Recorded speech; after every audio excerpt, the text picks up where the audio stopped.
So the old man is dozing now. Mary takes advantage of this respite to collect her thoughts and to pray.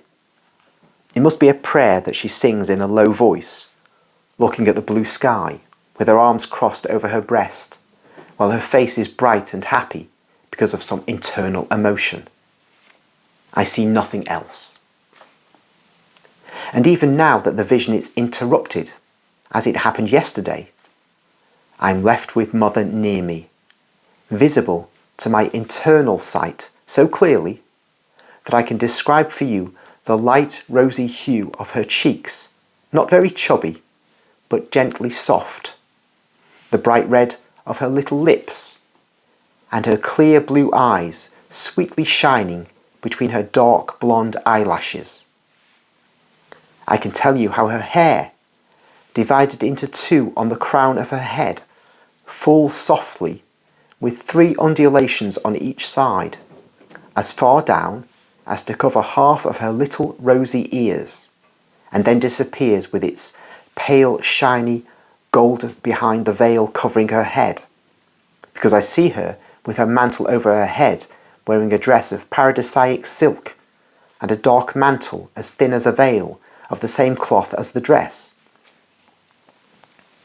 I can tell you that her dress is tight round her neck by means of a sheathing inside which runs a cord, the ends of which form a knot in front at the base of her neck.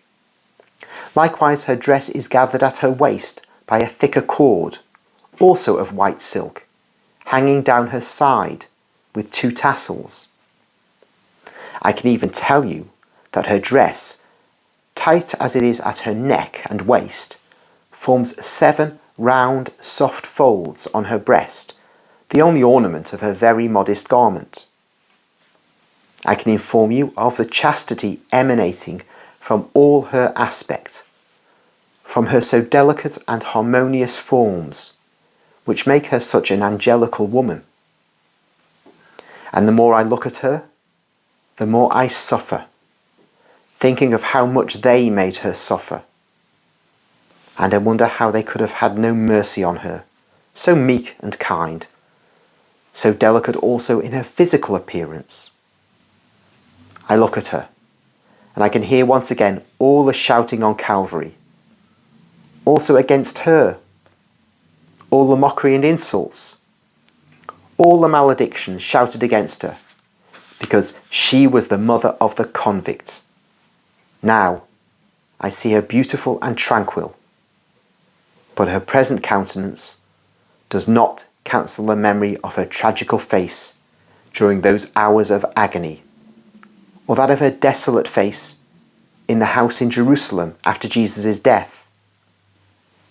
And I would like to be able to caress and kiss her cheek, so delicately rosy and soft, to remove with my kiss that remembrance of grievous tears, as she certainly remembers as I do.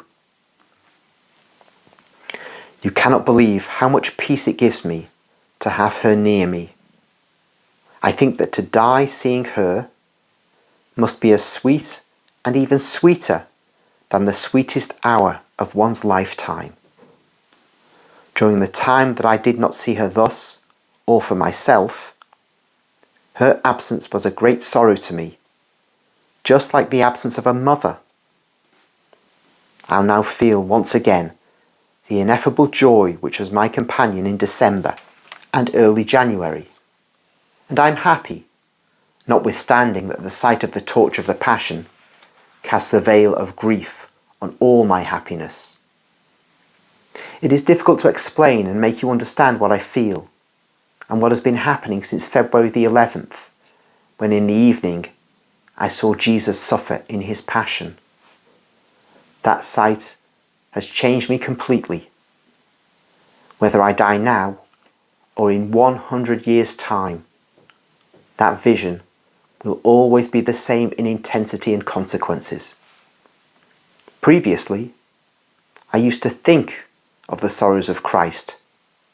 Now, I live them, because one word or a glance at an image is enough to make me suffer all over again what I suffered that evening and be horrified at those tortures.